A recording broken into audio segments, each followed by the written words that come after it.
చదువుకున్న లేఖన భాగము అపోస్తుల కార్యాల గ్రంథము 2వ అధ్యాయము 46, 47 వచనాలు మనము చదువుకున్నాం.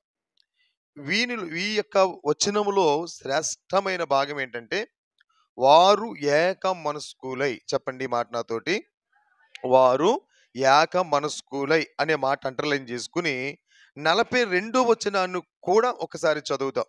వీరు, చాలు నానమ్మ, సరిపోతుంది. ఒకటి వారు అనే మాట, రెండవదిగా వీరు అనే మాట, మూడవదిగా కూడా చూస్తే 37వ వచనంలో మొదటి మాట చూడండి, వారు. చాలు, దేవునికి స్తోత్రం. ఈరోజు ప్రియులారా, కొన్ని శ్రేష్టమైనటువంటి విషయాలు మనము జ్ఞాపకం చేసుకోబోతూ ఉన్నాం. ఎవరు వీళ్ళు అని మనం ఆలోచన చేస్తే, ఒకటి, దేవుని వాక్యాన్ని శ్రద్ధగా విన్నవాళ్ళు. రెండు, ఎవరు వీళ్ళు అనంటే, దేవుని వాక్యాన్ని గ్రహించినటువంటి వారు వీళ్ళు. ఎవరు వీళ్ళు అనంటే, దేవుని వాక్యాన్ని స్పష్టంగా నమ్మినటువంటి వారు వీరు. ఎవరు వీరు అనంటే, దైవజనుడు చెప్పిన మాట సంక్లిప్తంగా విన్నటువంటి గొప్ప బిడలుగా మనం చూస్తూ ఉన్నాం. ఐదవదిగా ఎవరు వీరునంటే, క్రీస్తు యేసు అనే బండ మీద పునాది వేసుకున్న వాళ్ళు వీళ్ళు. ఆమేన్. ఆరవదిగా లోకము నుండి వేరుపరచబడిన వారు అనేటువంటి మాట మనం చూస్తూ ఉన్నాం. ఈ 6 ప్రాముఖ్యమైన విషయాలు ఇప్పుడు మనము వింటున్నాం. ఒకటి, దేవుని వాక్యాన్ని శ్రద్ధగా వినినవారు. రెండవదిగా దేవుని వాక్యాన్ని గ్రహించిన వారు. మూడవదిగా దేవుని వాక్యమును నమ్మినటువంటి వారు. నాలుగవదిగా దైవజనుడు చెప్పిన మాటను వాళ్ళు సంక్లిప్తంగా విన్నారు వాళ్ళు. ఐదవదిగా క్రీస్తు యేసు అనే బండ మీద పునాది వేసుకున్నారు. ఆరవదిగా లోకము నుండి వేరుపరచబడ్డారు వీళ్ళమాట. ఈ 6 లక్షణాలు కలిగి ఉన్నవారు వీరు. ఈ వారు, వారేక మనస్కులై, వీరు అనబడినటువంటి వారు. ఇప్పుడు పరిశుద్ధ గ్రంథంలో మనము చూసినప్పుడు, ప్రియ దేవుని బిడ్డలారా, ఒకానొక దినాన్న యేసు క్రీస్తు ప్రభువారు ఈ లోకానికి మానవతారిగా మన మధ్యకు వచ్చారు. ఆయన మన కొరకు శిలువ శ్రమలు పొంది 3వ దినాన్ని లేచి తన శిష్యులకు ప్రత్యక్షమై వారితో కొన్ని మాటలు ఇలా చెప్తా ఉన్నారు. ఏమని చెప్తున్నారు చూద్దాం. అపోస్తల కార్యాల గ్రంథము 1వ అధ్యాయము 4వ వచనాన్ని మనం చదువుకుంటే రాయబడిన మాట, ఆయన వారిని కలుసుకొని ఇలాగు ఆజ్ఞాపించాను. ఆయన అనగా యేసు క్రీస్తు ప్రభుల వారు వారిని కలుసుకుని, అనగా తన శిష్యులను కలుసుకుని ఎలాగూ ఆజ్ఞాపించాను, మీరు యెరూషలేములో నుండి వెళ్ళక నా వలన వినిన తండ్రి యొక్క వాగ్దానము కొరకు కనిపెట్టుడి. యోహాను నీళ్లతో బాప్తిసమిచ్చును గాని కొద్ది దినముల్లోగా మీరు పరిశుద్ధాత్మలో, ఫుట్నోట్లో కూడా రాస్తాడు, పరిశుద్ధాత్మతో బాప్తిసము పొందెదరు అని యేసు ప్రభు వారు చెప్తూ ఉన్నారు. 8వ వచనం కూడా చదువుకుందాం. అయినను పరిశుద్ధాత్మ మీ మీదకి వచ్చినప్పుడు మీరు శక్తి నొందుతారు. దేవునికి స్తోత్రం. శక్తి నొందటమే కాదు, మీరు యెరూషలేములోను యోదయ సమరయ దేశములంతట భూదిగంతముల వరకు ఈ పరిశుద్ధాత్మను పొందిన మీరు, శక్తి నొందిన మీరు సాక్షులై ఉంటారు అని యేసు ప్రభు తన శిష్యులతో, తన బృందంతో చెప్తున్నటువంటి మాటలు ఇవి. ఒకప్పుడు ప్రియులారా, మీరు గమనించండి, ఇక్కడ ఉన్నటువంటి వారిలో యేసు ప్రభు వారికి మా ప్రాణముతో సహితం ప్రాణమే ఇస్తాం అన్నటువంటి వారిలో ఓ పేతురు గారు ఉన్నారు. ఇక్కడ ఈ పేతురు గారు యేసు ప్రభువుని పట్టుకోవడానికి రానివారు వచ్చినప్పుడు గమ్ముని తన కత్తి తీసి ఏం చేశాడు అంటే చెవి నరికేశాడు. అతని పేరు మల్కు అనేటువంటి వ్యక్తి. ఆ చెవి నరికితే యేసు ప్రభు వారు వెంటనే ఏం చేశాడంటే, యేసు ప్రభు వారి మీదకి దాడి చేయడానికి వచ్చిన వాళ్ళు వీళ్ళు, ఇంకా చెప్పాలంటే యేసయ్యకే శత్రువులు వీళ్ళు. అలాంటి వారి చెవి నరికినప్పుడు, భలే నరికేవు పేతురు అని అడగలేదు యేసయ్య.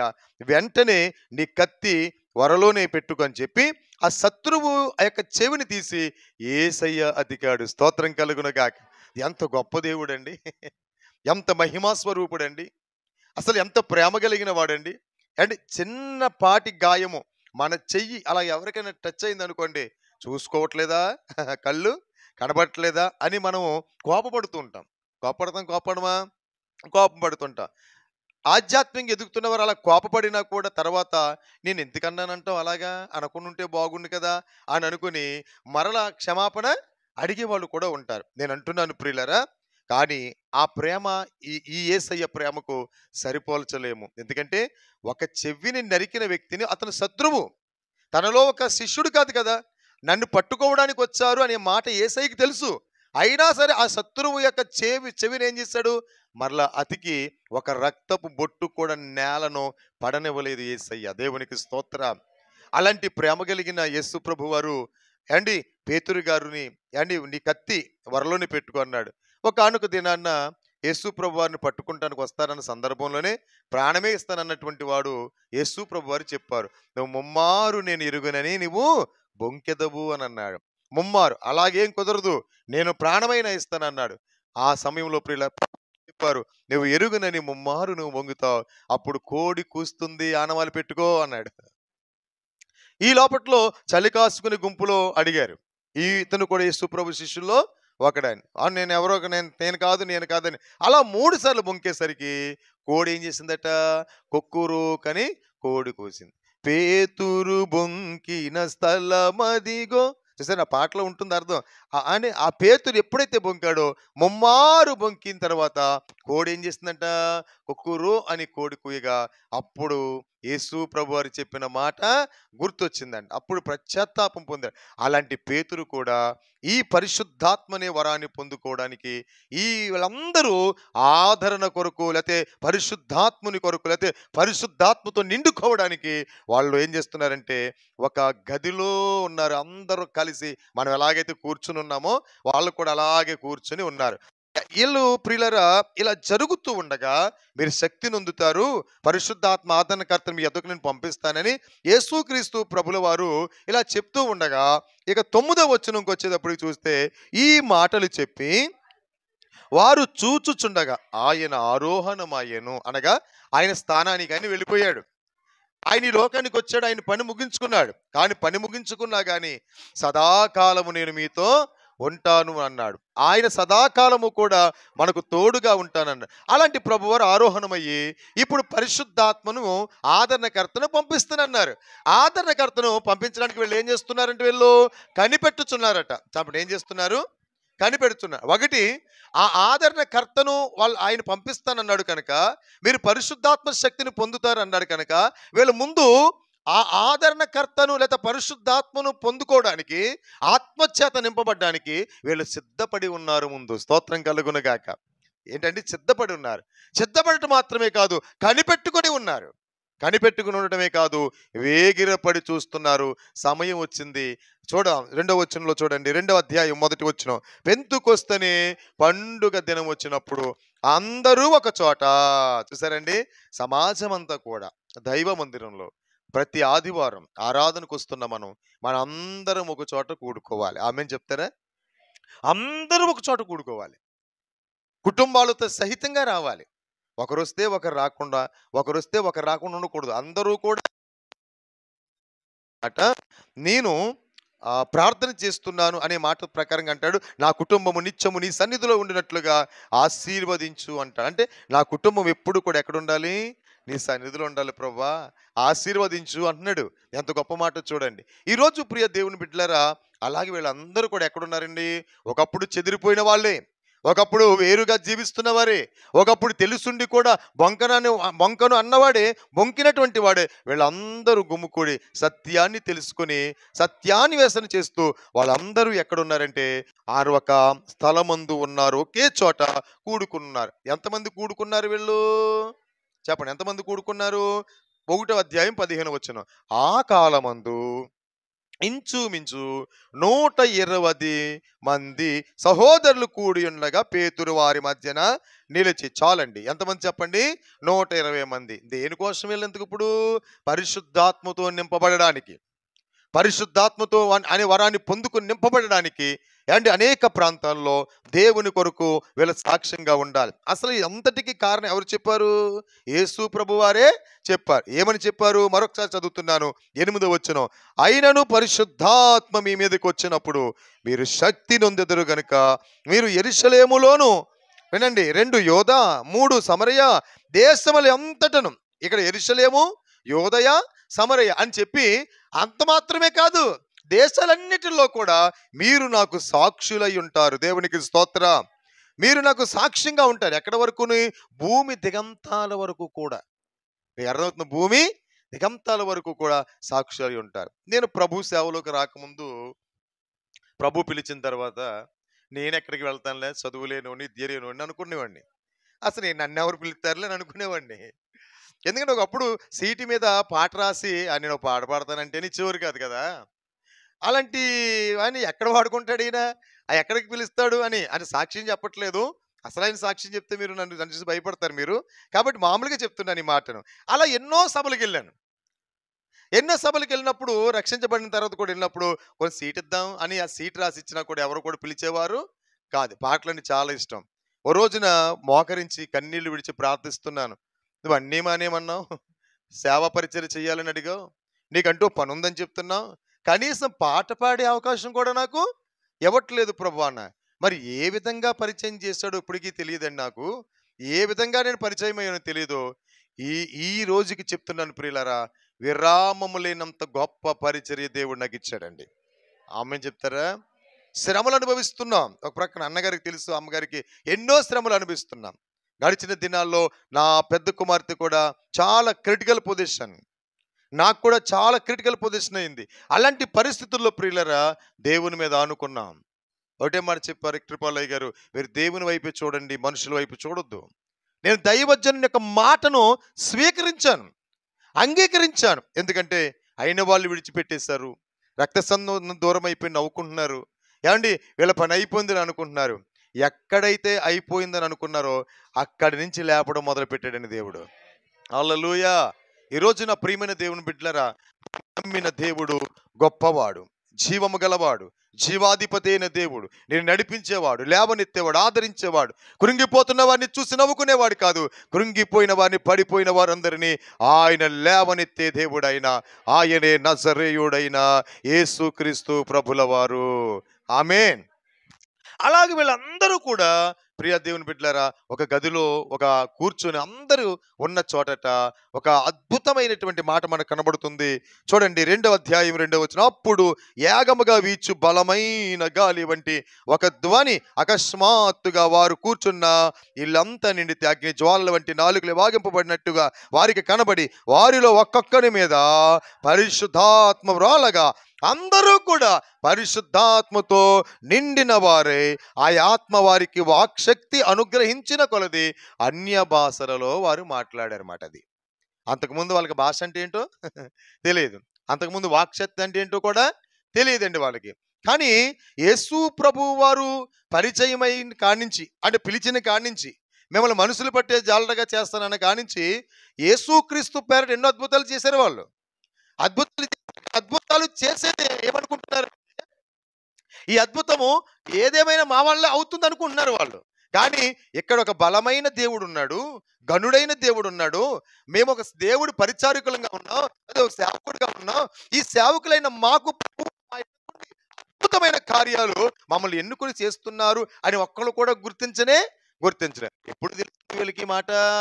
వాక్శక్తి అనుగ్రహించిన కొలిది అన్య భాషల్లో మాట్లాడి పరిశుద్ధాత్మ శక్తిని పొందిన తర్వాత అప్పుడు సువార్త ఎలా చేయాలో, ఎలా ప్రకటించాలో, ఎక్కడికి వెళ్ళాలో, ఏ నామాన్ని ఉచ్చరించాలో, ఏ విధంగా ప్రకటించాలో, ఎందుకోసం ప్రకటించాలో, సత్యం అంటే ఏంటో, అసత్యం అంటే ఏంటో తెలియ చెప్పడానికి పరిశుద్ధాత్మ ఆదరణకర్తను వాళ్ళ మధ్యకు పంపించి ఆ పరిశుద్ధాత్మ ఆదరణకర్త సపోర్టుగా అనేక ప్రాంతాల్లో వాళ్ళు సాక్ష్యంగా నిలవగలిగారు. దేవునికి స్తోత్రం. ఇలా పొందుకున్న తర్వాత మొట్టమొదటి ప్రసంగం చెప్పండి. ఇలా పొందుకున్న తర్వాత పేతురు గారు ప్రసంగం చేస్తున్నారు.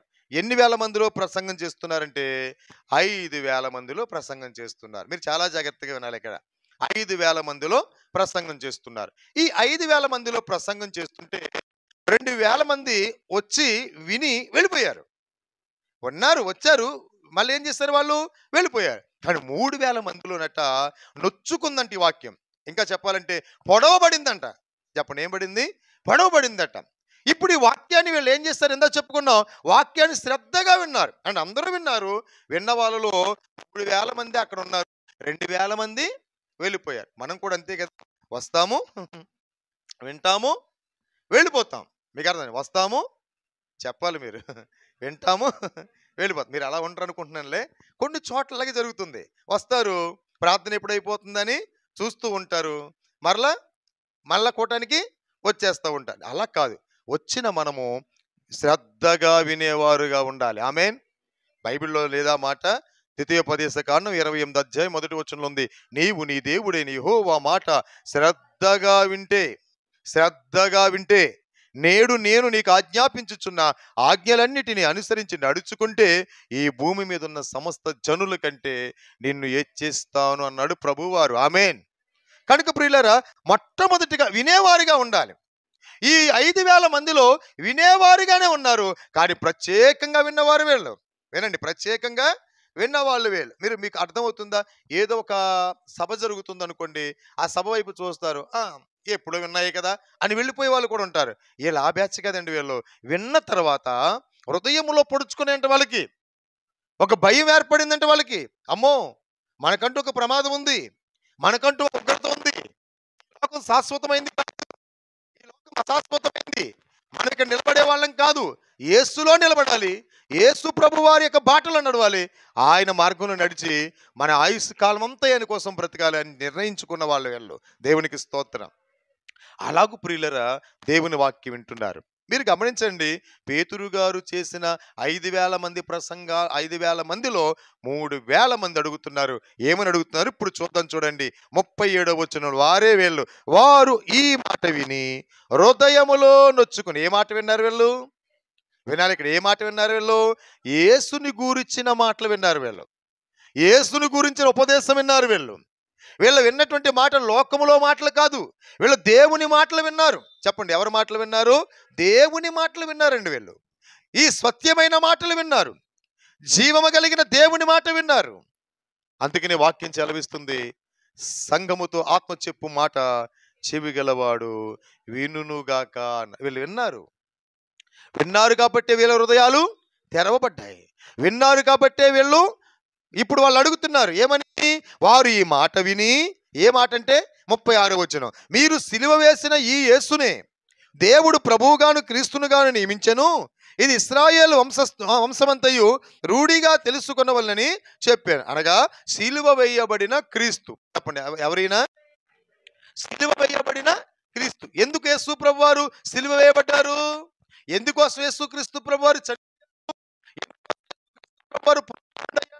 ఎందుకోసం యేసుక్రీస్తు ప్రభు శ్రమను సహించారు? ఒక చిన్న మాట మనం చదువుకుందాం. ఎఫెసీయులకు రాసిన పత్రిక 2వ అధ్యాయము మీరు చదవండి. ఇక్కడ రాయబడినటువంటి 2వ అధ్యాయం 1వ వచనం, అపరాధముల చేతను పాపముల చేతను, ఏంటండి? అపరాధముల చేతను పాపముల చేతను మీరు చచ్చిన వారి ఉండగా ఆయన మిమ్మును క్రీస్తుతో కూడా బ్రతికించెను.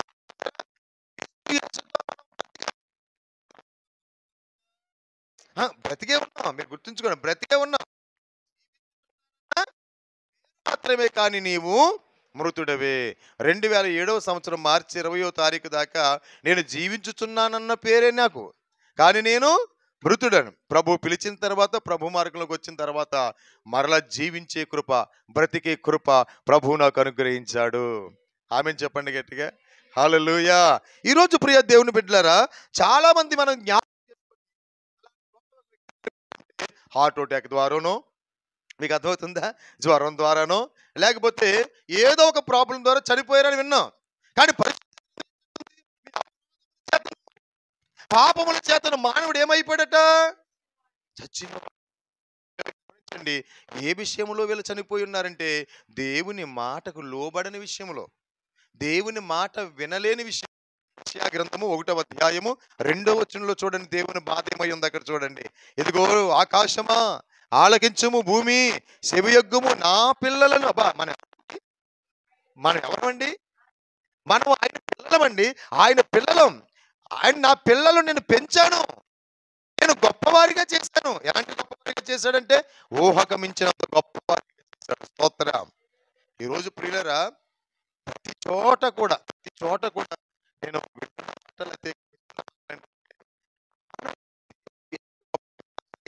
తెలుసండి.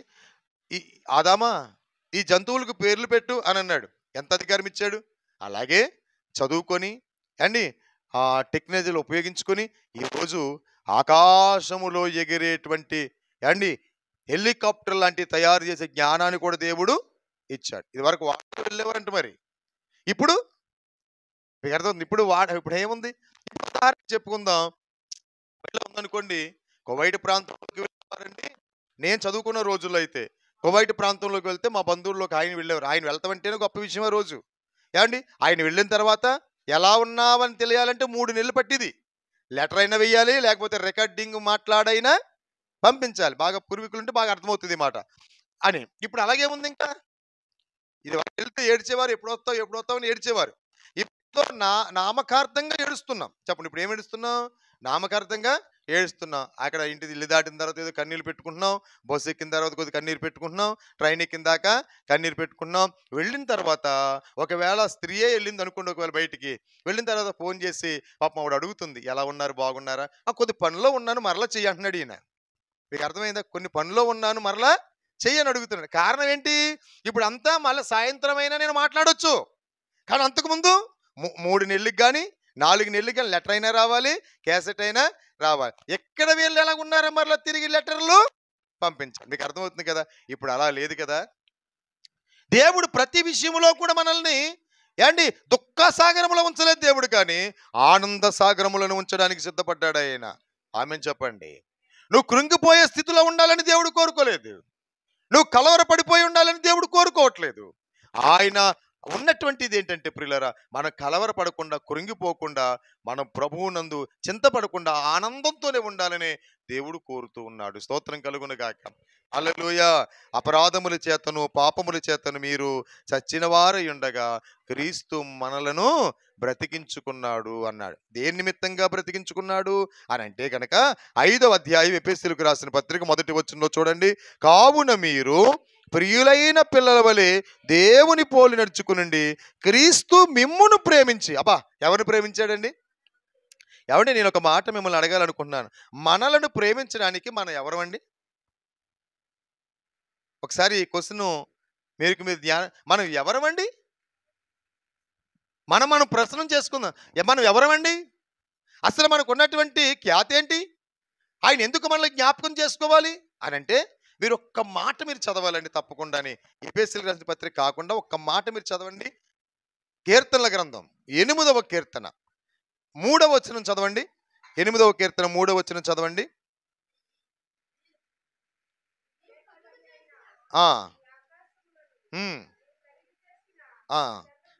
చంద్ర నక్షత్రములను చూడగా మనుషుని జ్ఞాపకము చేసుకోవడానికి, రెండవది నీవు నరపుత్రుని దర్శించడానికి, కానీ దేవుని కంటే.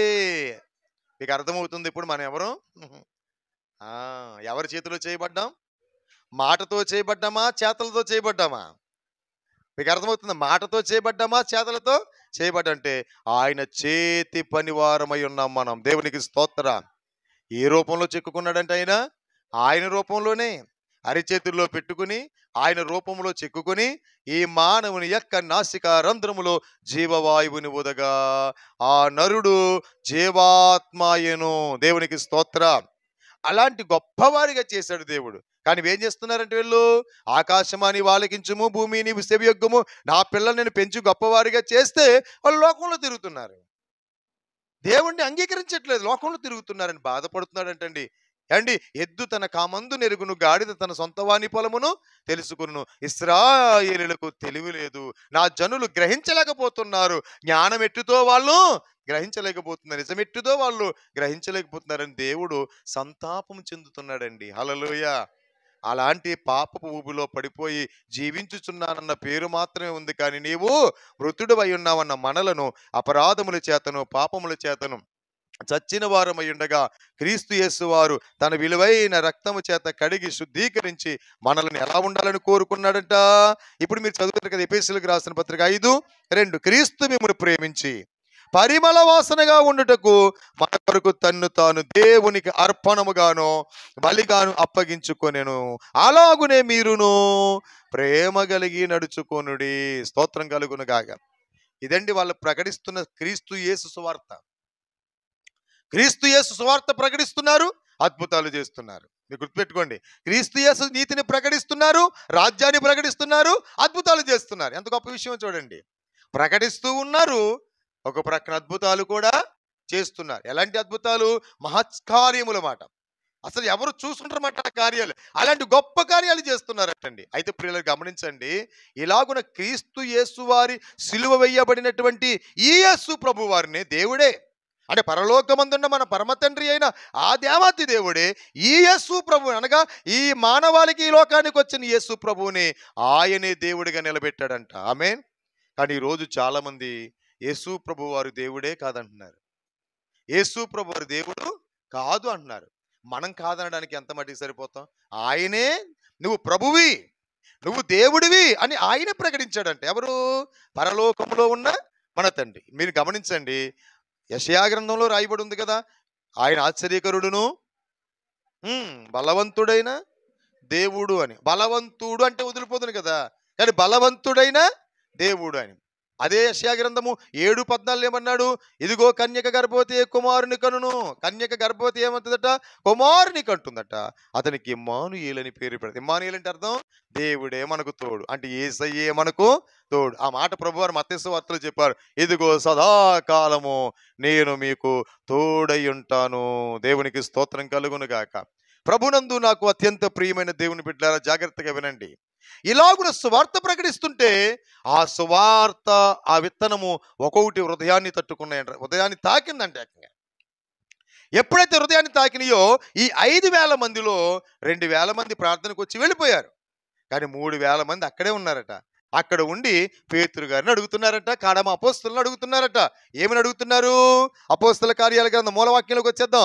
2వ అధ్యాయం 37 వచనం. వారు ఈ మాట విని హృదయములో నొచ్చుకొని, సహోదరులారా మేమేమి చేతుమని పేతురును కడమ అపోస్తలుని అడగగా, పేతురు అంటున్నాడు, మీరు వాక్యం విన్న మీరు, వాక్యాన్ని గ్రహించిన మీరు, వాక్యాన్ని నమ్మిన మీరు, నేను చెప్తుంటే నా మాటను స్పందించిన మీరు, క్రీస్తు యేసు బండ మీదకి రాబోతున్న మీరు, లోకములోంచి వేరుపరచబడాలనుకుంటున్న మీరు, ఇదిగో ఒక ప్రాముఖ్యమైన విషయాన్ని మీకు చెప్తున్న మాట ఏంటంటే, మీరు మారు మనసు పొందాలి.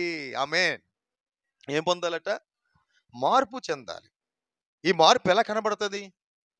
అసలు మార్పు అనేది ఎలా కనబడుతుంది అంటే, మీకు పరిశుద్ధ గ్రంథంలోనే ఒక ఉదాహరణకు ఒక మాట చెప్తాను. ఒక ఊరిలో, ఎరుకో పట్టణం, చెప్పండి ఏ పట్టణం? ఆ ఊరిలో ఒక ధనవంతుడు ఉన్నాడు. అతని పేరు జక్కయ్య. చెప్పండి ఏం పేరు? జక్కయ్య. అతను పన్ను వసూలు చేస్తాడు. అతను ధనవంతుడు. అందరూ యేసుని చూడడానికి వెళుతున్నారని ఇతను కూడా అనుకున్నాడు. అసలు యేసు ఎవరు? ఇక్కడ కూడా ఒక ఒక అద్భుతమైన విషయాన్ని మీరు గమనించాలి. అందరూ యేసు కూడా వెళుతున్నారు, కానీ యేసు ఎవరు అన్న మాట ఎక్కడ కూడా వినపడలా. కానీ ఇతని అనుకున్న ఆలోచన అండి, అసలు యేసు ఎవరు? నేను ఆయన ఎవరో చూడాలి. ఆమేన్. అంటే ఆయన ఎవరో నేను చూడాలి అని అనుకుని ఈ పన్ను వసూలు చేసుకుని ఈ ధనవంతుడైన జక్కయ్య యేసు ప్రభుని చూడడానికి వస్తే జనాలు గుంపుగా ఉండటం వలన యేసయ్యను చూడలేకపోయాడట.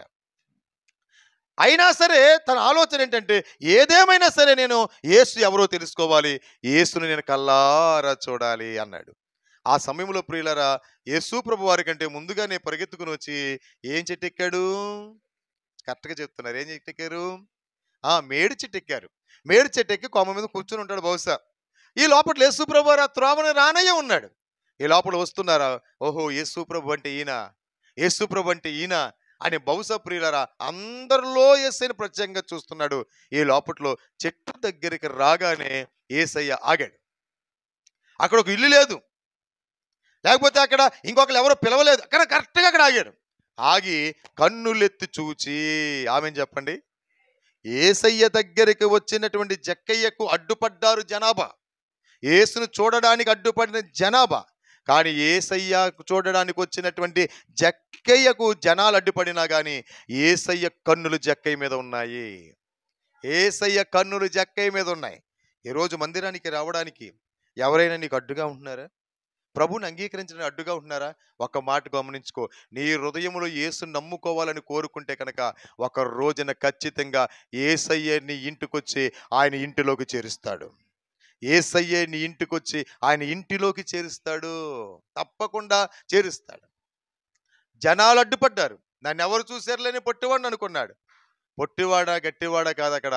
ఆత్మీయంగా నువ్వు వెలగాలని మేలుకొలుపు నీలో వచ్చిందంటే ఖచ్చితంగా ఆరిపోతున్న ఈ దీపాన్ని వెలిగించే గొప్ప సమర్థుడు మనం ఆరాధిస్తున్న యేసయ్య. ఆమేన్ చెప్పండి గట్టిగా. హల్లెలూయా. నా దీపము యేసయ్యా నీవు వెలుగించినావు, సుడిగాలిలోనై జడివానలోనైనా ఆరిపోదులే నీవు వెలుగించిన దీపము, నీవు వెలుగించిన దీపము. దేవునికి స్తోత్రం. ప్రియులారా మీరు గమనించండి, అలాగున వీళ్ళందరూ కూడా అడుగుతున్నారు ఏమనంటే, మీరు మారు మనసు పొందండి. చెప్పండి, ఏం పొందండి? మారు మనసు పొంది. ఆ మార్పు ఉదాహరణకు మీకు ఏం చెప్తున్నాను? జక్కయ్యలోని చెప్తున్నాను. జక్కయ్యా త్వరగా దిగుము, నేడు నీ ఇంటికి రక్షణ వచ్చి ఉన్నది అనగానే యాండి మామూలుగా చూడడానికి వచ్చినప్పుడే ఆనందం వేసింది. ఇప్పుడు యేసయ్య ఆ చెట్టుగాడికి వచ్చి యాండి అలా వస్తుంటేనే ఇంకా ఆనందం వేస్తే, ఇప్పుడు పిలవగా ఇంకెంత ఆనందం వేస్తుంది చెప్పండి. మీకు అర్థం? పిలవగానే ఇంకెంత ఆనందం వేస్తుందో చెప్పండి. ఇప్పుడు వెంటనే త్వరగా దిగి వచ్చాడు, యేసయ్యను ఎత్తుకున్నాడు. నేడు నేను నీ ఇంట ఉండవలసిందన్న మాట వినగానే ప్రియులారా మీరు గమనించండి, యేసయ్య ఎప్పుడైతే అత్తుకున్నాడో, యేసయ్య ఎప్పుడైతే టచ్ అయ్యాడో, యేసయ్య ఎప్పుడైతే ప్రియులారా ఆయన పిలిచాడో, ఆయనలో మార్పు మొదలవడం ప్రారంభించింది. ఆమేన్. ఏంటా మార్పు అంటే, నేను ఎవరి దగ్గరైనా అన్యాయంగా అంటే అలా తీసుకున్నాడేమో ఒకవేళ బహుశా, అలా చేసి ఉండొచ్చేమో బహుశా తను. నేను ఎవరి దగ్గరైనా అన్యాయంగా తీసుకుంటే కనుక నేను వాళ్ళకి, నా వాళ్ళు ఇబ్బంది పడ్డారు వాళ్ళు, నా వాళ్ళు ఏడ్చారు వాళ్ళు, ఇక నా వల్ల ఏడవలసిన పని లేదు, 4 అంతలు చెల్లిస్తానని ప్రభు దగ్గర తీర్మానం చేసుకున్నాడు. అండి జక్కయ్య ఇంటికి యేసయ్య వెళ్ళాడు. స్తోత్రం కలుగును గాక. ఇప్పుడు చెప్పండి, మార్పుకి కనబడుతుందా కనబట్లేదా? అంటే మార్పులో కనబడుతుందా కనబట్లేదా? ఇప్పుడు ఇంకా మీకు ఉదాహరణ చెప్పొచ్చు. ఎవరైనా ఒక వ్యక్తి డింకర్ అనుకోండి, త్రాగుతున్నాడు అనుకోండి, ఆ వ్యక్తి మారలేదు, కానీ ఒక రోజున మారిపోయాడు. మారిపోయి, అయ్యగారండి విక్టరీ పౌలయ్య గారు, నేను చేసిన తప్పులు ప్రభు క్షమించును గాక, నా కొరకు మీరు ప్రార్థన చేయండి, చేయలేని పనులన్నీ చేశాను, నా కొరకు మరి ప్రార్థన చేయండి, నేను రేపు పోస్కొట్టాల్లో బాప్తిసం పొందుతున్నాను అంటే అసలు ఎంత ఆనందం అండి. మార్పు కనపడుతుందా కనపడలేదా? తప్పకుండా మార్పు కనపడుతుంది. అలాగునే పేతురు గారు కూడా చెప్తున్న మాట ఏంటంటే వీళ్ళకి, ఎవరికి? దేవుని వాక్యాన్ని శ్రద్ధగా విన్నవారికి. దేవునికి స్తోత్రం కలుగును గాక. చెప్తున్నారు వీళ్ళు. పేతురు అన్నాడు, మీరు మారు మనసు పొంది పాప క్షమాపణ నిమిత్తము ప్రతివాడు యేసుక్రీస్తు నామమున బాప్తిస్మము పొందుడి, అప్పుడు మీరు పరిశుద్ధాత్మనే. ఎందుకు చెప్తున్నారు వీళ్ళు? ఆల్రెడీ ముందే పొందుకున్నారు వీళ్ళు. మీరు కూడా ఈ నీళ్ళలో బాప్తిసం పొందారు, ఇప్పుడు పరిశుద్ధాత్మలో కూడా మీరు నింపబడతారు, నిండుకుంటారు. ఆమేన్. అదే మాటను వీళ్ళకి చెప్తున్నారు. ఇప్పుడు మీరును బాప్తిసం పొందండి, ఒకడు నీటి మూలముగాను ఆత్మ మూలముగాను తప్పక జన్మించాలి అని చెప్పి వీళ్ళు చెప్తున్న మాటలు వాళ్ళు వింటున్నప్పుడు ప్రియులరా, వారు ఏం చేశారట? ఇంకో మాట కూడా చెప్పాడట, ఈ వాగ్దానం మీకు. అండి బాప్తిసం పొందిన వారు చాలా మంది ఉండొచ్చు, మీకు మాత్రమే కాదు, మీ పిల్లలకు కూడా, మీ బంధువులకు కూడా. మీకు తెలియదా? ఇప్పే భక్తుడు ఉన్నాడని, అంటే దైవజనుడు ఉన్నాడని కొర్నేలికి దేవదూత కనబడి చెప్పినప్పుడు నమ్మకమైన వ్యక్తులను అండ్ ఇప్పే పట్టణాన్ని పంపించి దైవజనుని తీసుకుని వచ్చిన తర్వాత కొర్నేలి చేసిన పని ఏంటి చెప్పండి? తన పనివారును తన బంధువులను అండి అందరినీ కూడా పిలిచి దేవుని వాక్యాన్ని వినిపించాడు. ఆమెను చెప్పండి. అంటే తన కుటుంబానికి మాత్రమే కాదు రక్షణ, అండి తన కుటుంబంలో ఉన్న వాళ్ళు మాత్రమే కాదు, తన రక్త సంబంధులు కూడా మార్పు చెందాలి, యేసుని నమ్మాలి. దేవునికి స్తోత్రం. అలాంటి పరిస్థితుల్లో ప్రియమైన దేవుని బిడ్డలారా, కొర్నేలి కూడా గొప్ప పరిచర్యలో పాలిభాగస్తు. తను మాత్రమే రక్షణ కాదు, కానీ అనేకులు రక్షణలోనికి రావాలని కోరుకున్నాడు. మీరు చాలా జాగ్రత్తగా గమనించండి. మారు మనసు పొందండి, పాప క్షమాపణ నిమిత్తంగా మీరు బాప్తిసం పొందండి, పరిశుద్ధాత్మని వరాన్ని పొందుతారు. ఈ వాగ్దానం మీకును పిల్లలకును దూరస్తులందరికీ అనగా ప్రభువైన మన దేవుడు తన యొద్దకు పిలిచిన వారందరికీ చెందునని వారితో చెప్పి ఇంకా అనేకమైన మాటలు మాట్లాడుచుండగా వాళ్ళు ఎలాగంటున్నారు?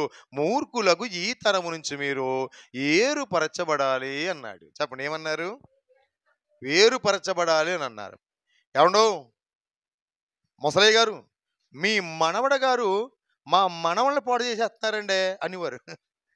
ఏమండో ముసలయ్య గారు, మా తాతయ్య గారి పేరేదేనండి, ముసలయ్య గారు మీ మనవని అదుపులో పెట్టుకోకపోతే మా కొడుకు పాడైపోతారండి అనేవారు. ఇప్పుడు సేవకుని అయ్యాను కదా, ఏరుపరచబడ్డాను కదా, ప్రత్యేకించబడ్డాను కదా. బాబు ఎప్పుడైనా మీరు అలాగలా వెళుతుంటే వాళ్ళు నమ్మినా నమ్మకపోయినా సరే, మా అబ్బాయిలను కూడా అప్పుడప్పుడు తీసుకెళ్తా ఉండండి అంటున్నారు ఇప్పుడు. దేవుని స్తోత్రం. మరి అప్పుడు అప్పుడు ఇప్పుడు ఎందుకంటే అప్పుడు మార్పు లేదు, ఇప్పుడు మార్పు వచ్చింది. అప్పుడు ఏర్పాటు లేదు, ఇప్పుడు ఏర్పాటులో ఉన్నాను. అప్పుడు ప్రత్యక్షత లేదు, ఇప్పుడు నేను ప్రత్యేకించబడ్డాను. దేవునికి స్తోత్రం. అప్పుడు క్రీస్తులో లేను, ఇప్పుడు క్రీస్తులో ఉన్నాను. అప్పుడు పునాది లేదు, ఇప్పుడు క్రీస్తేసనే బండ మీద పునాది వేసుకున్నాను నేను. ఆయన వెలుగు ఆయన వెలుగును పొందుకున్నాను నేను. ఆయన వాక్యము వెల్లడయింది, వెలుగు కలిగింది, వెలుగుతో నింపబడ్డాను. కాబట్టి నేను జనులందరికీ నేను సాక్ష్యంగా ఉన్నాను. వెలుగుతో నింపబడి ప్రత్యేకించబడ్డారు కనుక వీరు అనేక మందికి మీకును వారు వెలుగుగా నిలబడ్డారు ఈ ప్రాంతంలో. స్తోత్ర. మంచి సేవకులను ప్రభు మీకు ఇచ్చాడు. నేను చాలా మందిని చూశానండి సేవకులు. అంటే అందరినీ నేను తక్కువ అంచనా వేయట్లేదు సుమా. నా దగ్గరికి వచ్చి ప్రార్థన చేసి కొద్దిగా ప్రార్థన చేసి వెళ్ళిపోయిన వాళ్ళు చూశానండి. గంటల తరబడి ప్రార్థన చేసిన వాళ్ళని విక్టరీ పౌల్ గారిని ఒక్కరినే చూశాను నేను. దేవునికి స్తోత్రం చెప్పండి. నేను పడిపోయినప్పుడు అండి సేవకుల్లో ఎవ్వరు కూడా మా మధ్యకి రాలేదండి. అన్నయ్య గారికి తెలుసుండి అమ్మగారు ఇద్దరు వచ్చారండి. ఇద్దరు వచ్చి నిజంగా ఆ పాటలు పాడుచు ఆరాధన చేస్తుంది. నేను అంత తొందరగా కోలుకోవడానికి కారణం ఏంటి చెప్పమంటారా? వారు చేసిన ప్రార్థనే. ఈ విషయంలో ఏ మాత్రము సందేహము లేదు. ఒక ఎవరేమనుకున్నా సరే ఏ మాత్రము సందేహము లేదు. ఎవరేమని అనుకుంటారంటే వాళ్ళు ఎవరు రాలేదు కాబట్టి వారు మా కోసం ప్రత్యేకంగా వచ్చారు, ప్రార్థన చేశారండి. మోసే అన్నయ్య నాకంటే బాగా పెద్దవారే, అయినా సరే నన్ను కూడా అన్నయ్యని పిలుస్తున్నారు. అన్నయ్య దేవుడు మిమ్మల్ని లేవదీస్తాడు. సిస్టర్ గారు కూడా అన్నయ్య దేవుడు మిమ్మల్ని లేవదీస్తాడు, ధైర్యంగా ఉండండి అన్న. లేవదీయటం ఏంటి, ఇంకా ఈ రోజు వరకు నేను బెడ్ మీద ఉండాలి నాకు తగిలిన దెబ్బకి. వారు వచ్చి ప్రార్థన చేసి వెళ్ళిన 15 రోజులకే సువార్త ప్రారంభించాను. ఆమె చెప్పండి. నేను ఈ మాట మీకు ఎందుకు చెప్తున్నానంటే దైవజనుడి ప్రార్థన చాలా సంఘానికి మనకు అవసరం. సంఘ ప్రార్థన ఏండి, దైవజనుడి కోసం ప్రార్థన చేయండి. మీకోసం మీ దైవజనుడి ప్రార్థన చాలా అవసరం. గుర్తుపెట్టుకోండి, మీకోసం చాలా అవసరమైంది. ఆ ప్రార్థన మనము అంగీకరిస్తే మన జీవితాల్లో దేవుడు అద్భుతాలు చేస్తాడు. సంఘాల్లో మనం సాక్ష్యంగా నిలబడతాము. ఆమెను చెప్పండి. పేతురు గారు చెప్తున్నారు, అపోస్తలు చెప్తున్నారు, మీరు ఇలా చెయ్యండి, మీరు మూర్ఖులకి తరము నుంచి మీరు వేరుపరచబడండి, రక్షణ పొందని చెప్పి హెచ్చరించినప్పుడు వాళ్ళు ఏమయ్యారటండి? కాబట్టి ఆ వాక్యము అంగీకరించిన వారు బాప్తిస్మము పొందిరి. ఆ దినమునందు ఇంచుమించు 3000 మంది. చెప్పండి ఎంతమంది? మరి మీరు 5000 మంది అని చెప్పారు కదండి. అంటే మనలో మనం మాట్లాడండి 5000 మంది అని చెప్పారు కదా అని అంటే వాస్తవానికి వాళ్ళు ప్రసంగం చేసేటప్పటికి లేదా సభకి వచ్చిన వాళ్ళు 5000 మందే. కానీ ఎన్ని వేల మంది పొందారు? చదవండి 4వ అధ్యాయము 4వ వచనం. 4వ అధ్యాయం 4వ వచనం చదవండి ఏమనుందో. వాక్యము వినిన వారిలో అనేకులు నమ్మిరి, వారిలో పురుషుల సంఖ్య ఇంచుమించు 5000 అయ్యెను. గుర్తుపెట్టుకోండి. ఎన్ని వేల మంది? ఎంతమంది పొందారు? ఎంతమంది ఇంట్లో చేర్చబడ్డారు? ఎంతమంది రక్షణ పొందారు? ఎంతమంది ప్రత్యేకించబడ్డారు? 3000 మంది. దేవునికి స్తోత్రం. మరి ఇప్పుడు వీళ్ళు దేవునికి సాక్ష్యమే కదా. వీళ్ళు కూడా బూదిగంతాలకి వెళ్ళి సువార్తను ప్రకటించి సంఘాలను బలపరిచేవాళ్ళు కదా. దేవునికి స్తోత్రం. రక్షణ పొందిన మనం కూడా ఏం చేయాలి చెప్పండి అమ్మా. మనం రక్షణ పొందడం మాత్రమే కాదు, ఇతరులకు కూడా ఇక్కడ ఇతరులకు మనము షేర్ చేయాలి. చెప్పండి ఏం చేయాలి? చెప్పాలి. మీరు అనేక మందిని స్థలంలోనికి తీసుకురా. మన ప్రాంతంలో చక్కటి దైవజనులు ఉన్నారు, మనం ప్రార్థన చేయించుకుందాం రండి అని చెప్పండి. వారికి తీసుకురండి వాళ్ళని. ఏమండి మీరు ఏసయ్య నమ్మకపోతే నరకానికి వెళ్ళిపోతారు, ఏసయ్య నమ్మకపోతే అలా వెళ్ళిపోతారు అని ముందు చెప్పామనుకోండి, వాళ్ళు వస్తారా? రారు. ముందు మీరు చెప్పేది ఏంటంటే రండయ్య, మంచి ప్రవక్తను ప్రభు మనకిచ్చాడు. ఆమేన్. వారు ప్రార్థన చేస్తుంటే అద్భుతాలు జరుగుతున్నాయి. చెప్పండి, ముందుగా చెప్పవలసిన మాట అదే. వారు వచ్చారు అని అనుకోండి. ఒకవేళ వారు ఎవరి దగ్గరికి వచ్చేసారు? ఇప్పుడు దేవుని దగ్గరికి వచ్చారు. నిజంగా అద్భుతం జరిగిపోయింది. నువ్వు చెప్పవసరం లేదు ఇంకా వాళ్ళకి, వాళ్ళు మళ్ళీ ఇతరులకు చెప్తారు వెళ్ళి. ఆమె చెప్పండి. ఈ రక్షణ పొందిన వారు, చేర్చబడిన వారు, మీరు గమనించండి, ఈ 3000 మంది అంతకుముందు ఎలా ఉన్నారో తెలియదు. లోకంలో ఉన్నవాడు ఎలా ఉంటాడు చెప్పండి? నానా విధాలుగా ఉంటాడు. గుర్తుపెట్టుకోండి. యేసు ప్రభువారు ఇలా అన్నారు. ఈ లోకాన్ని సముద్రంతో పోల్చాడు ఆయన. ఎలా పోల్చాడండి? సముద్రంతో ఎందుకు పోల్చాడంటే, సముద్రములో నానా విధమైన చేపలుంటాయి. అన్నీ ఒక రకమైన చేపలు మీకు అర్థమవుతుంది కదా! ముగించేస్తాను జాగ్రత్తగానే. నానా విధమైన చేపలుంటాయి. నానా విధమైన చేపలంటే తినేసేయి ఉంటాయి, మనం తినేయి ఉంటాయి. మనం తినలేనివి కూడా ఉంటాయి. గుర్తుపెట్టుకోండి. ఇలాగున ఈ సముద్రాన్ని లోకంతో పోల్చాడు. కానీ వాటిలో కొన్ని చేపలు ప్రత్యేకించబడతాయి. మీకు అర్థం చేసుకోండి. కొన్ని ప్రత్యేకించబడతాయి. ఇప్పుడు మీరు గమనించండి. ఈ లోకమనే సంద్రములో నుంచి మనం కూడా ఏరుపరచబడాలి. చెప్పండి, ఏం చేయబడాలి? ఒక 6 సంవత్సరాలు నేను సముద్రము ప్రక్కన సేవ చేశాను. 6 సంవత్సరాలు చేశాను. ఒక వాటర్ ప్యాకెట్ కొనుక్కునేవాడు నరసాపురంలో. ఆ నరసాపురంలోకి వెళ్లే ముందు ఎవరిని ఇద్దరు ముగ్గురిని అడిగేవాడిని బండి ఎక్కడానికి. ఇంక అడిగేవాడిని కాదు. ఇంకా నడుచుకుంటానే వెళ్ళేవాడిని. అదే ప్యాకెట్ మరలా తాగుతూ మరలా నడుచుకుంటా వచ్చేవాడిని. ఆ ఒక్క ప్యాకెటే.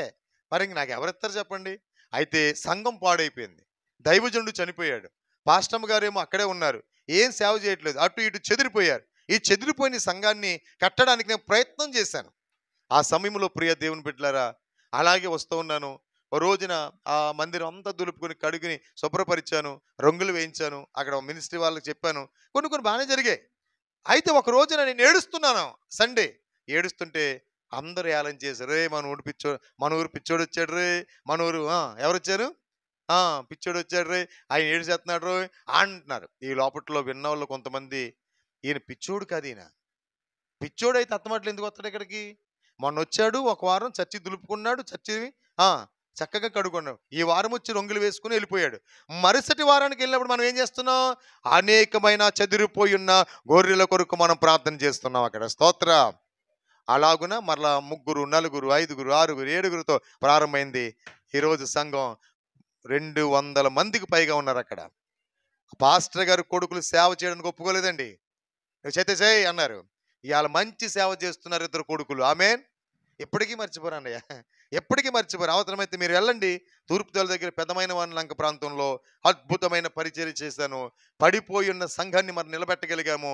ఈరోజు గొప్ప పరిచర్య చేస్తున్నారు అక్కడ వాళ్ళు. స్తోత్ర. ఎప్పటికీ నన్ను మర్చిపోలేదండి వాళ్ళు. నేనంటే వెళ్ళలేకపోతున్నాను తప్ప ఎప్పటికీ కూడా మర్చిపోలేదు. కారణం ఏంటంటే ప్రియులరా, వారందరూ కూడా రక్షణ అనుభవంలోనికి రాగలిగారు. ఎప్పుడైతే రక్షణ అనుభవంలోనికి వీళ్ళు కూడా వచ్చారో, వీళ్ళు చేసిన పని అంటే మార్పు చెందక ముందు ఎలా ఉన్నారో కూడా తెలియదు. అంటే లోకంలో ఎలా పడితే అలాగే ఉంటారు. కానీ రక్షించబడిన తర్వాత ఇప్పుడు మళ్ళా ఈ పని చేస్తే, అమ్మో నేను ఇప్పుడే మా బాప్తిసం పొందాను, నేను ఈ పని చేయకూడదు, నేను ప్రభువులోకి వస్తున్నాను, ఈ పని నేను చేయకూడదు. నేను ఆ ప్రాంతంలో గురించి మీకు ఎందుకు చెప్తున్నానంటే, అక్కడ ఉప్పు మడులు ఉండేయండి. ఏ మడులు? ఉప్పు మడులు. ఉప్పు ఎక్కడ ఉంటుంది అమ్మా? సముద్రం. ఎప్పుడైనా తెచ్చుకున్నారా? అంటే మామూలుగా సముద్రం కాడికి వెళ్తూ ఉంటారు కదా, పేరుపాలెం బీచ్ అనో లేకపోతే అంతర్వేది బీచ్ అని వెళ్తుంటారు కదా. ఎప్పుడైనా వెళ్ళి ఒక సంచుడు ఉప్పు ఎప్పుడైనా తెచ్చుకున్నారా? ఎవరు తెచ్చుకోరు. ఎవరు తెచ్చుకోరు. ఉప్పు సముద్రంలో ఉంది కాదనేసి నీరు కూడా తెచ్చుకోరు. నీరు తెచ్చుకుని ఎవరైనా కూర వండుకుంటారా? వండుకోరు. కానీ దానికి ఉన్న అద్భుతమైనటువంటి ప్రదర్శన మీకు చెప్తున్నానండి. ఈ మడులను అంటే అక్కడ సంఘంలోకి వచ్చినటువంటి గొప్ప గొప్ప వారు మడులు వేసేవారండి, ప్రార్థన చేసేవాళ్ళని.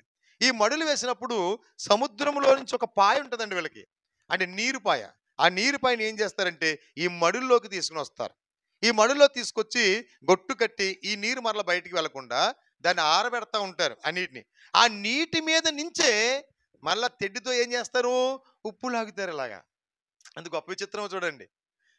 ఆ సముద్రంలో నుంచే, ఆ నీరులోంచే ఏం చేస్తున్నారు వీళ్ళు? ఇప్పుడు నీరును ఇలా ఆ నీటి పైనుంచి లాగుతూ ఏం చేస్తారంటే గంపల్లో వేసుకుని అక్కడ చక్కగా ఒక స్థలాన్ని శుభ్రపరిచి ఆ స్థలంలో ఆ ఉప్పుని వేస్తారు. ఎంత అందం వచ్చేస్తుందండి. ఎక్కడుంది ఉప్పు?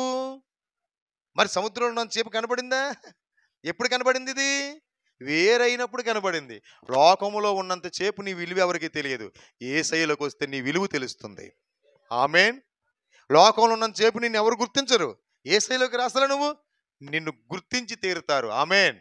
అందుకే యేసయ్య అన్నాడు, మీరు ఈ లోకమునకు ఉప్పై ఉన్నారు అన్నాడు. ఒకసారి వెలుగై ఉన్నారంటాడు, మరొక మారు ఉప్పై ఉన్నారన్నాడు. అనగా మనం ప్రత్యేకించబడాలి, వేరుపరచబడాలి. బాప్తీసం పొందకముందు నానా విధాలుగా ఉన్నాం. బాప్తీసం పొందిన తర్వాత మనం చాలా జాగ్రత్తగా ఉండాలి. స్తోత్రం. ముగిస్తున్నాను, జాగ్రత్తగా వినండి. గర్భిణీ స్త్రీకి అన్నీ పెడతారు. గర్భిణీ స్త్రీకి ఏం పెడతారు? ఇప్పుడు ఆమె గర్భిణీ స్త్రీ, ఆమెకు 3వ నెల వచ్చింది, 4వ నెల వచ్చిందంటే చింతకాయ మొదలుకొని, మామిడికాయ మొదలుకొని, ఏమండి మన పాలకొల్లులో ఉన్న ఫ్రైడ్ రైస్ మొదలుకొని, ఏమండి అన్నీ కబాబులు గిబాబులు అన్నీ పెడతానే ఉంటారు. ఇప్పుడు ఆమెకి డెలివరీ అయిపోయింది. మన పాలకొల్లు కృష్ణభవన్ గారి హాస్పిటల్ డెలివరీ అయిపోయింది అనుకోండి. అయిపోయిన తర్వాత ఆమెకి కొంచెం డెలివరీ అయిన తర్వాత, ఏమండి ఈ మత్తు విడిచిన తర్వాత నాకు మరలా బిర్యానీ తినాలని ఉంది అంటే తెచ్చిపెడతారా? ఏ మరి అంతకుముందు ఎందుకు పెట్టేశారు అమ్మా? ఆమె అప్పుడు సూలింత, ఇప్పుడు బాలింత. గుర్తుపెట్టుకోండి, మనం లోకంలో తిరిగినంతసేపు సూలింతలమే. ఇప్పుడు మనము చాలా జాగ్రత్తగా ఉండాలి సుమా, చాలా జాగ్రత్తగా ఉండాలి. ఒక బాలింత పత్యము చేసినట్లుగా మన పరిశుద్ధతను మనం కాపాడుకోవాలి. ఏం తినాలి, ఏం తినకూడదు, ఎలా మాట్లాడాలి, ఎలా మాట్లాడకూడదు, ఎలా ఉండాలి అనేది మనకు ఒక ప్రత్యేకమైన ఒక మెట్టు. ఇది పరలోకానికి మట్టు. దేవునికి స్తోత్ర, హల్లెలూయా. కాబట్టి ప్రియులరా, అలాగున వీరు రక్షణ పొందిన తర్వాత వాళ్ళ మార్పు ఏమొచ్చిందో చూడండి. సంఘం ఎలా ఉజ్జీవపడిందో చూడండి. ఇందాక అన్నయ్య గారు చెప్పినట్టుగా ప్రార్థన చేశారు. సంఘం ఉజ్జీవించబడాలి, అనేకులు మారాలి. అనేక మంది నాయకులు నినివే పట్టణస్థులు, మంత్రులు సైతంగా, రాజుతో సైతంగా దిగొచ్చి కూర్చున్నారండి. హల్లెలూయా. మీకే కదా అన్నయ్య గారు, నాకు ఎప్పటి నుంచో ఆలోచిస్తున్నాను. ఆమేన్ చెప్పండి. ఆమేన్. అలా ఒకసారి అనుకున్నానండి, అలాగ నేను ప్రసంగం చేస్తుంటే మన ఎమ్మెల్యే గారు కూడా వస్తే బాగుండు అనుకునేవాడిని. 2 ప్రసంగాలు విన్నాడు ఆయన. మీరు వెళ్ళి అడగండి అవసరమే. 2 ప్రసంగాలు విన్నారు పాలకొల్లు నేను చెప్పినప్పుడు. ఆయన కదిలి వెళ్ళలేదు ఆ రోజు. అప్పుడు ఆయన అన్న మాట ఏంటో తెలుసా? యేసుక్రీస్తు ప్రభు నిజమైన దేవుడు. ఆమేన్. నేను అంటాను ప్రియులారా, ఆయన ఒక్క మాత్రమే కాదు, ప్రపంచంలో ఉన్న వారందరూ మారు మనసు పొందాలి, యేసు నిజ రక్షకుడిగా అంగీకరించవలసిందే. ఆమేన్. కనీసం చివరి క్షణంలో నేను సరే యేసయ్యను నోటితో ఒప్పుకోవాలి, మోకరించి ఆయన సన్నిధిలో ప్రార్థన చేయవలసిందే. ఆమేన్ చెప్పండి. వీళ్ళ మార్పు చెందిన తర్వాత వీళ్ళలో ఉన్న సుగుణాలు చూడండి. మొట్టమొదటిది 42వ వచనం. వీరు అపోస్తుల బోధయందును, సహవాసమందును, రొట్టె విరుచుటయందును, ప్రార్థన చేయుటయందును అప్పుడప్పుడు ఉండిరి. అలా ఉందా మీ బైబిల్లో? ఏమని ఉంది మీ బైబిల్లో? మీ బైబిల్ ఎడతెగకనుందా? అయ్యో, అదేంటి, నా బైబిల్లో కూడా ఎడతెగకనే ఉంది ఇక్కడ కూడా. ఆమేన్ చెప్పండి. మీ బైబిల్లో ఎలా ఉందో? లక్షల ప్రింటింగ్ చేసిన బైబిల్లో ఒక్క మాట అయినా నువ్వు తప్పికపోదు. ఆకాశములు భూములు గతించునేమో గాని ఆయన మాట, మన మాటలు తప్పిపోవచ్చు, అధికారుల మాటలు కూడా తప్పిపోవచ్చు, కానీ మన యేసయ్య మాట ఎన్నటికీ ఎప్పటికీ కూడా అది తప్పికపోదు. స్తోత్రం కలుగును గాక. హల్లెలూయా. నిన్ను ఇచ్చే మాటది, నిన్ను నడిపించే మాటది, నిన్ను బలపరిచే మాట, నిన్ను స్థిరపరిచే మాట, నిన్ను ప్రియులరా ఆరోగ్యవంతుడిగా చేసే మాట, నువ్వు పడి ఉన్న స్థితి నుండి లేవనెత్తే శక్తి కలిగిన మాట, జీవము కలిగిన యేసయ్య మాట. దేవునికి స్తోత్రం. అది జుంటె తేనె దారల కన్నా మధురమైన మాట. ఆమెను చెప్తారా? అపోస్తుల బోధయందు, అంతకుముందే వీళ్ళు వాక్యం విన్నారు, మార్పు వచ్చింది. ఇప్పుడు మళ్ళీ ఏం చేస్తున్నారు వీళ్ళు? అపోస్తుల బోధయందు, సహవాసమందు, రొట్టె విరుచుటయందు ఏం చేస్తున్నారంటే ప్రార్థన చేయుటయందు ఏడతెగక. దేవునికి స్తోత్రం. చూసారండి, మార్పు చెందిన తర్వాత, సంఘంలోకి చేర్చబడిన తర్వాత ప్రార్థనా మందిరం అనుభవాన్ని వీళ్ళు పొందుకుంటుంది ఏంటంటే, ఇది దేవుని మందిరం. ఆమేన్. ఇక్కడ ప్రకటిస్తున్నది సేవకులోంచి దేవుడే. ఈ బోధ మనకు కావాలి. నెంబర్ 1. నెంబర్ 2, సహవాసములో ఉండాలి. మేము రొట్టె విరిచే భాగ్యములో ఉండాలి. మేము ప్రార్థన చేయటందు ఎడతెగక మేము ఉండాలి. ఆమేన్. ఎక్కడ మీరు ప్రార్థన చేస్తున్నప్పుడు, ఎక్కడి నుంచి వెళ్ళిపోయిన తర్వాత కూడా ఎక్కడ ఎంత ప్రార్థన చేశారో దానికి రెట్టింపు మీ ఇంట్లో కలగాలి. ఆమేన్. హల్లెలూయా. 2 3 నా నామము ఏకీభవించిన వారి మధ్యలోనా ఉండేదనని మన దేవుని, ఉండేదన్ మన దేవుని కరములు తట్టి నిత్యం, కరములు తట్టి నిత్యం. దేవునికి స్తోత్రం చెప్పండి. మార్పు చెందక ముందు దేవుని వాక్యాన్ని విన్నారు, విని అంగీకరించి బాప్తిసం పొందారు. బాప్తిసం పొందిన తర్వాత మరి ఇంకా విశ్వాసాన్ని మెరుగుపరుచుకుంటున్నారు వాళ్ళు. ఆమేన్. విశ్వాసాన్ని మరి మెరుగుపరుచుకుంటున్నారు. అందుకని మీరు యెహెజ్కేలు గ్రంథంలో మీరు చదవండి. 1,1000 మూరల పొడవు అనగా శీలమండలపు లోతు. రెండో మళ్ళీ 1000 మూరల కొలత పొడవు, మోకాళ్ళ లోతు. మరల మూడవది నడుము లోతు. ఇక నాలుగవది ఈదలేనంత. ఇంకా అందదమాట. ఇంకా చూసారండి, రక్షణ పొందక ముందు విన్నాము, రక్షణ పొందాము. పొందిన తర్వాత ఎలా ఉండాలో తెలుసండి? అందలేనంత. దేవునికి స్తోత్రం. ఆత్మచేత నింపబడాలి. సంఘములో ఉద్యమం రావాలి. నీ ద్వారా అనేకమైన ఆత్మల సంఘములో చేర్చబడాలి. సమరయ స్త్రీ ఏమంటుందో తెలుసా? మెస్సయ్య వస్తారని మా పితరులు చెప్పారు, నువ్వు ఎక్కడే ఉండే ఏసయ్య అని చెప్పి ఏసయ్యను ఊరంతా, మరి ఎంత చేపట్టిందో తెలియదు కానీ చాలా ఫాస్ట్, చాలా సూపర్ ఫాస్ట్గా వెళ్ళిపోయింటుంది. అందరికీ చెప్పి ఊరందరినీ తీసుకుని వచ్చేసింది. ఇదిగో మన పితరులు చెప్పారు కదా, ఏసయ్య వస్తాడు, ఏసయ్య వస్తాడని. అదిగో ఏసయ్య పలానా చోట పలానా బావి దగ్గర ఉన్నారు అని చెప్పి అందరినీ తీసుకొచ్చింది. నేను అంటున్నాను ప్రియులారా, ఈ రాత్రి ఉన్న వాక్యాన్ని బట్టి మీరు కూడా అనేక మందిని సన్నిధికి నడిపించుదురుగాక. అనేక మందిని సంఘములో మీరు కూడా చేదురుగాక. దైవజనుడికి ఎన్నంటి ఉండి వెన్నుతట్టి వారు పడుతున్న ప్రయాసలో కనీసం ఒక్కంతైనా మీరు ప్రయాసపడితే ఇలాగు స్థలం ఖాళీ ఉండదు. అయ్యగారు చెప్పినట్టుగా ఒక రోజున తప్పకుండా ప్రవచిస్తా ఉన్నాం. దేవుని సేవకుడిగా చెప్తాను, దేవుడు మీకు మంచి మందిరాన్ని ఇస్తాడు.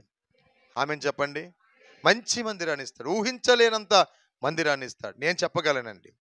2 సంవత్సరాల క్రిందట భద్రాచలం ప్రాంతంలో నేను చెప్పాను, అయ్యా పాస్టర్ కాళేబయ్య గారు తప్పకుండా దేవుడు మీకు మందిరాన్ని ఇస్తాడన్నారు.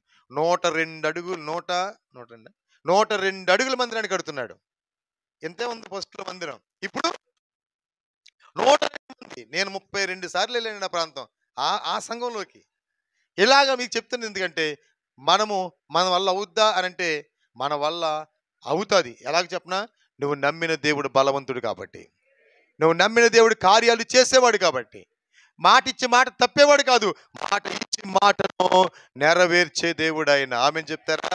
ఈ మాట మీకు ఎందుకు చెప్తానంటే, 1 సహవాసము, 1 బోధ, 2 సహవాసము, రొట్టె విరుచుట యందు ప్రార్థన చేయుట యందు మీరు ఎడతెగక ఉండాలి. నేను అంటున్నాను ప్రియులారా, నేను ఎప్పుడైనా అంటే నాకు వాస్తవానికి అడ్రస్ తెలియకపోయినా కానీ ఈ ఏరియా అంతా తెలుసు, అండి. కానీ నిన్నకు వచ్చేటప్పుడు ఒక తల్లి గారు అక్కడ హైరన్ చేస్తున్నారు, ఇస్త్రీ చేస్తున్నారు. నేను అడిగాను అంటే ఆవిడ ఒక మాట అంది, మీరు పాస్టర్ గారండి అని అడిగారు. అవునమ్మా, నేను పాస్టర్ గారిని, విక్టరీ పాల్ అయ్య గారి దగ్గరికి వెళదాం అనుకుంటున్నాను అని అంటే, ఆ ప్రక్కన ఇంకొక ఆవిడ ఉంది, అన్యులు ఆవిడ అంటది, అయ్యా పాస్టర్ గారండి, ఇక్కడ జస్ట్ ఎదరే సార్, అక్కడే ప్రార్థన జరుగుతుందండి అన్న. నేను అనుకున్నాను, వీళ్ళందరికీ దైవజనుడు వెలిగే ఈ ప్రాంతంలో ప్రకాశిస్తూ ఉంది. ఒక రోజున అక్కడన్న వాళ్ళు మేము అక్కడ ఉంటామనే రోజు రాబోతుంది. ఆమెను చెప్పండి. ఆమె తప్పకుండా వస్తాం. మీ వంతు ప్రయాసం మీరు పడితే, దైవజనుడు పడుతున్నారు, మీరు కూడా ఎన్నంటే ఉంటే మీ వంతుగా మీరు అందించేటువంటి ప్రార్థన సహకారం, ఆత్మల భారము కలిగిన సహకారం మీరుండండి. తప్పకుండా దేవుడు అద్భుతమైన రీతిలో కార్యాన్ని జరిగిస్తాడు. స్తోత్ర. 7 వారాలు ప్రార్థన పెట్టాలండి ఒక చోట. మేము సరే తమ్ముడు, 7 వారాలు ప్రార్థన పెట్టాలి. ఈ 7 వారాల మన ప్రయాసలు వ్యర్థం అవ్వని చెప్తున్నాను ఈ మాట మీకు. హైదరాబాదులో వీళ్ళ ఇంట్లో పరిచర్య ప్రారంభించాను నేను. వీళ్ళు అక్కడి నుంచి ఇక్కడికి వచ్చేసారు, ఇప్పుడు సొంతూరు వచ్చేసారు.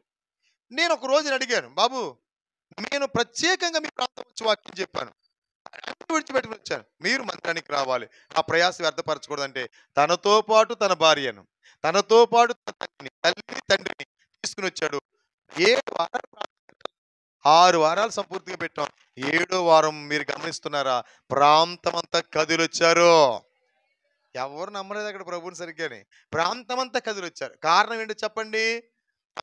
ఏంటండి అని అడుగుండి అనుకోండి, ఇంట్లో పెట్టేసి వెళ్ళిపోతాం. మన వల్ల అవుతుంది అని మీరు ఒక అడుగు ముందుకేయండి, దైవజనుడు 98 అడుగులు వేస్తాడు. ఆమేన్. ఒక అడుగు మీరు కలపండి, 99 అవుతుంది. మిగతా ఒక అడుగు లోటును పరిశుద్ధాత్మ నడిపిస్తాడు. ఆమేన్ చెప్పండి. హల్లెలూయా. అలా అద్భుతంగా జరిగింది. మొన్న కిందటి మంగళవారం అద్భుతంగా జరిగిందండి. 70 మంది వచ్చి కూర్చున్నారు. సంఘం కట్టలేదు కదా అక్కడ మేము. కేవలం మన సన్నిధికి వస్తున్నారని ప్రార్థన పెట్టామంతే. ప్రార్థన పెడితేనే ఇంతమంది వచ్చారు కదా! నిజంగా ఒకవేళ సంఘమే ప్రారంభిస్తే అక్కడ ఆమేన్. నాకొక వాగ్దానం ఉందండి. 30 సంఘాలు పైన కట్టాలని. ఇప్పుడు ఆల్రెడీ 3 ఉన్నాయి. ఇంకా ఎన్ని కట్టాలి మేము? 27 కట్టాలి. 27 సంఘాలు విక్టరీ పౌలు గారు ప్రవచించిన ప్రవచనం తప్పక నెరవేరుస్తుందని నేను నమ్ముతున్నాను. 27 సంఘాలు కట్టగలమనే ఆపేక్ష మాకుంది. అంతకుముందు లేదు, ఇప్పుడు ఉంది. ఎందుకంటే ఒక దైవజనుడి రూఢీపరుస్తాడు నా యేసయ్య. దైవజనుడి మాటను నెట్టివేసే దేవుడు కాదు. ఆయన ఏం చేస్తాడు చెప్పండమ్మా? రూఢీపరుస్తాడు. ముగిస్తున్నాను నేను, ఇందాక నుంచి ముగిస్తారు అంటున్నాడు, ఈయన ముగించట్లేదు అని అనుకోకండి. అంటే మీకు వివరణాత్మకంగా ఉన్న విషయాలు చెప్తున్నాను. దేవునికి స్తోత్రం. హల్లెలూయా. ఇక్కడ వినండి. ఇప్పుడు ఇలా జరిగిన తర్వాత 43వ వచనం, అప్పుడు ప్రతి వానికి భయం కలిగింది. ఎప్పుడు? వీళ్ళు మార్పు చెందిన తర్వాత బాధ ఎందును, సహవాసమందును, రొట్టె విరుచుటి ఎందును, ప్రార్థన చేయటి ఎందును ఎడతెగకుంటే ప్రతి వాళ్ళకి ఏం కలిగిందంటే ఇప్పుడు భయం కలిగిందంట. ఆమేన్. తర్వాత మహత్కార్యాలు జరిగాయంట, సూచక క్రియలు జరిగాయట. 44 వచనం, విశ్వసించిన వారందరూ ఎలాగంటమ్మా? ఏకముగా కూడి, ఒకళ్ళిద్దరు కాదు, ఏకముగా కూడారంట. ఆమేన్ చెప్పండి. ఏకముగా కూడి తమకు కలిగిన సమిష్టిగా ఉంచుకున్నారు. దేవునికి సమిష్టిగా వాళ్ళ దగ్గర ఉంది. రెండవదిగా అమ్మి కూడా ఇచ్చేసారండి వీళ్ళు. అంతకుముందు అమ్మడం అంటే ఏంటో తెలియదు వీళ్ళకి. అమ్మి దేనికి ఇచ్చారు? 1 సువార్త పని కొరకు ఇచ్చారు. 2 లేమి కలిగిన వారికి కూడా ఇచ్చేసారు వీళ్ళు. ఆమేన్. ఎవరి దగ్గర పెట్టారు ఇది పట్టుకొచ్చి?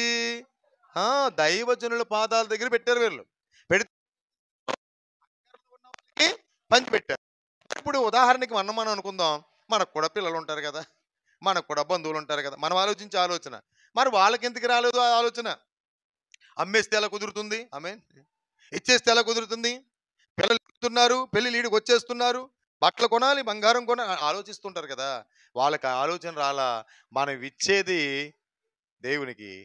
మనం గుప్పెడు విప్పామంటే చాలు, ఆయన పరలోకాన్ని నింపుతాడు. మీకు అర్థమవుతుందా? మనం గుప్పెడు విప్పుతున్నాం, ఆయన పరలోకాన్ని నింపుతాడు అక్కడ. ఆమేన్ అని విశ్వసించి ఇచ్చేశారు. మరి నిజంగా ఇచ్చిన తర్వాత మరి వాళ్ళ పరిస్థితులు ఎలా ఉన్నాయి అని అంటే చూద్దాం. 4వ అధ్యాయం 32వ వచనం, విశ్వసించారు ఏకహృదయముండిరి, ఎవడునూ తనకు కలిగిన వాటిలో ఏది అనుకోలేదు, వారికి కలిగినంతయు వారికి సమిష్టిగా ఉండెను. ఇదియుగాక అపోస్తులు బహుబలముగా ప్రభువైన యేసు పునరుద్ధానమును గురించి సాక్ష్యమిస్తే దైవ కృప అందరికీ అధికముగా ఉంది. భూములనైన ఇండ్లనైన కలిగిన వారందరూ వాటిని అమ్మి వాటిని వెలతెచ్చి అపోస్తుల పాదముల దగ్గర పెట్టుచు వచ్చిరి. వారు ప్రతి వానికి వాని అక్కరి కొలది పంచి పెడితే బ్యాంకులన్నీ నీళ్ళైపోయాయి, బ్యాంకుల అకౌంట్లన్నీ ఖాళీ అయిపోయాయి. ఎంత దారుణం జరిగింది, ఎంత విచిత్రం జరిగింది. అలాగుంది అక్కడ? లేదు. అక్కర కొలది పంచిపెట్టేశారండి. ఏది నాది కాదు, ఇది ప్రభు పనికే అని పంచిపెట్టిన వీళ్ళ జీవితం ఎలాగుందో చూడండి. వారిలో ఎవనికిని దేవునికి స్తోత్రం కలుగునగాక. దేవుని కొరకు నువ్విస్తే కొదువలు లేకుండా దేవుడు నీకు చేస్తాడు. ఆమేన్ చెప్పండి. ఆమేన్. మనం గుప్పిళ్ళే యుక్తం, ఆయన ఆకాశ వాకండ్లను, ఈ మాట చెప్పండి నాకు, మనం గుప్పులు యుక్తం. మన గుప్పుడు ఎంత ఉంటుంది చెప్పండి? ఎంతే చెప్పండి. మన గుప్పుడు ఎంత ఉంటుంది? ఎంతే.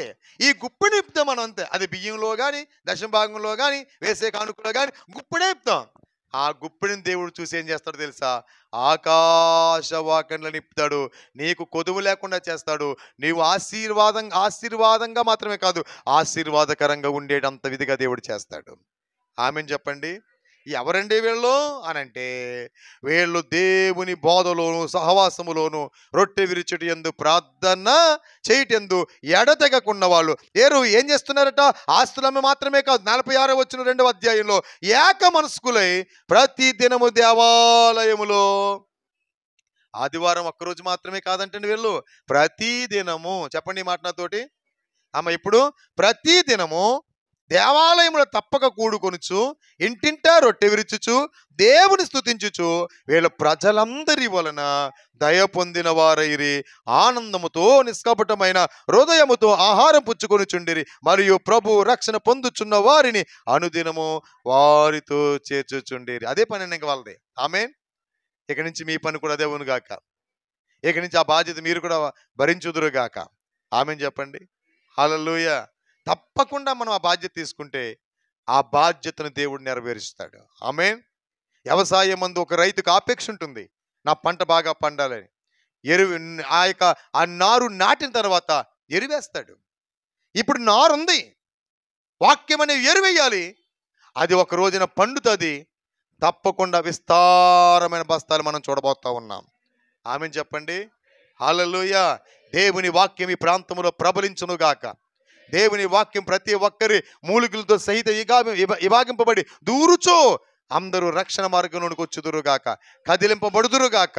వీళ్ళ కదిలింపబడినట్లుగా, మారు మనసు పొందినట్లుగా, రక్షణ భాగ్యంలోకి వచ్చి సహవాసంలో రొట్టె విరుచుట్లో ఎలాగైతే ఎడతెగక ఉండి అద్భుతాలు జరిగిస్తున్నారో, ఏక మనసుకులే తప్పకుండా దేవుని సన్నిధిలో కూడుకుని ఉన్నారో, వీళ్ళందరి సాక్ష్యం చెప్పండి. ప్రజలందరి వలన దయ పొందిన వారు. అబ్బా, ఎంత గొప్ప మాట, ఎంత గొప్ప మాట. అంతకుముందు ఉంది సాక్ష్యం వీళ్ళకి లేదు, ఇప్పుడు ఉంది సాక్ష్యం వీళ్ళకి. కారణం ఏంటంటే 1 మార్పు, 2 విధేయత, 3 వినయము, 4 సమన్వయమైన భక్తి చేశారు. వాళ్ళు దేవుని కొరకు నిలబడ్డారు, సాక్ష్యం కలిగి ఉన్నారు.